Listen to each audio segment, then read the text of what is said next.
Hi, this is doctor Amit from Rudraksh physiotherapy clinic Solan.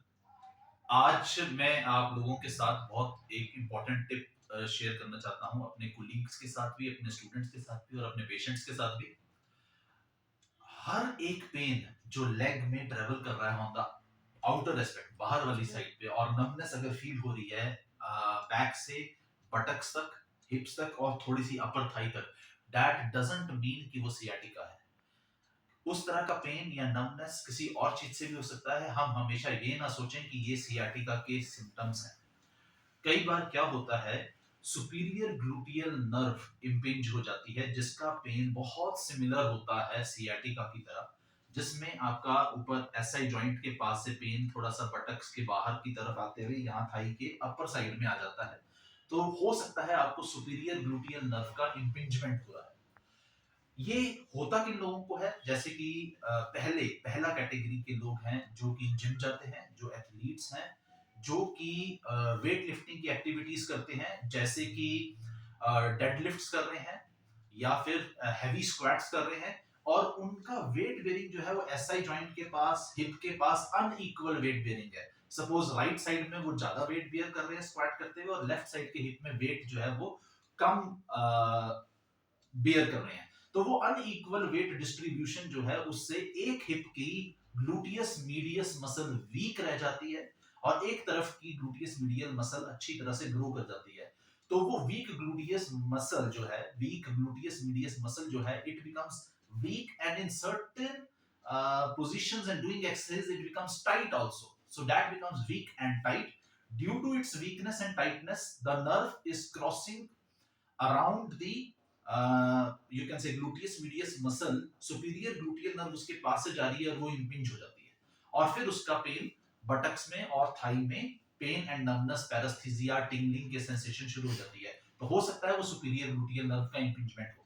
Second category के जो patients होते हैं, जिन लोगों में L4 L5 का डिस्क प्रोलैप्स है, स्पेसिफिकली मेंशन कर रहा हूं, L4 L5 डिस्क प्रोलैप्स है, और उसमें superior gluteal nerve L4 nerve root से बनती है। तो L4 नर्व रूट दब सकती है, जिसकी वजह से पूरा पेन सुपीरियर ग्लूटियल नर्व में आ सकता है। सुपीरियर ग्लूटियल नर्व की जो L4 नर्व रूट है, वो दब दब जाएगी तो ग्लूटियस मीडियस मसल जो है वो वीक हो जाएगी और अगेन टाइट हो जाएगी, जिसकी वजह से सुपीरियर ग्लूटियल नर्व नीचे बटक के पास अगेन कंप्रेस होना शुरू हो जाएगी।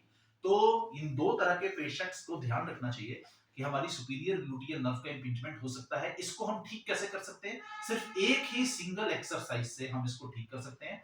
अगर आप बाई चांस ये सोच रहे थे कि ये सियाटिका के सिम्टम्स थे और आप 5 या 7 दिन से फिजियोथेरेपी करवा रहे हैं, और या फिर फिजियोथेरेपिस्ट जो ऐसे पेशेंट की फिजियोथेरेपी कर रहे हैं और उनको रिजल्ट्स नहीं मिल रहे हैं, तो ये वाली एक एक्सरसाइज जो मैं डेमोन्स्ट्रेट करने जा रहा हूं, ग्लूटियस मीडियस की स्ट्रेंथनिंग, इसको एक बार करो। दिन में 2 दफा 10 से 12 रेपिटेशंस अगर हम इस एक्सरसाइज की करेंगे और वो पेन गायब हो जाएगा, that means it was not sciatica, it was superior gluteal nerve impingement. तो अब मैं आपको बताने वाला हूं कि हम ये एक्सरसाइज कैसे करेंगे। अब मैं आपको डेमोन्स्ट्रेट करके बता रहा हूं कि हम ग्लूटियस मीडियस की स्ट्रेंथनिंग कैसे करेंगे। ग्लूटियस मीडियस के दो फाइबर्स होते हैं, एक एंटीरियर साइड पे फाइबर्स होते हैं, पोस्टीरियर फाइबर्स होते हैं।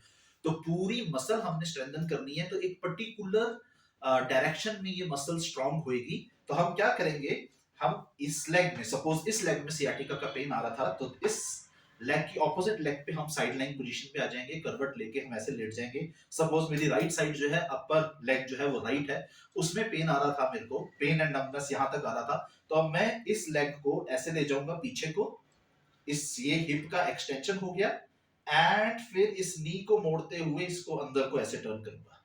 This is one, and then this is two. इससे दोनों एंटीरियर और पोस्टीरियर फाइबर्स ग्लूटियस मीडियस के स्ट्रेंथन हो जाएंगे, एंड डेफिनेटली इसको हम 8 से 10 बार या 10 से 15 बार इस एक्सरसाइज को हम कर सकते हैं, जिससे कि आपका ग्लूटियस मीडियस जब स्ट्रांग हो जाएगा तो ग्लूटियस मीडियस की वीकनेस कम हो जाएगी, और जो सुपीरियर ग्लूटियल नर्व दब रही थी वो दबना बंद हो जाएगी। इससे आपको वो जो पेन एंड नर्वनेस थाइज में आ रहा था, वो सिम्टम्स बिल्कुल ठीक हो जाएंगे। इसको दिन में 2 दफा आप 10 से 12 रेपिटेशंस के लिए ये एक्सरसाइज कर सकते हैं, जिससे कि आपको इस पेन से बिल्कुल एकदम रिलीफ हो जाएगा। Thank you so much.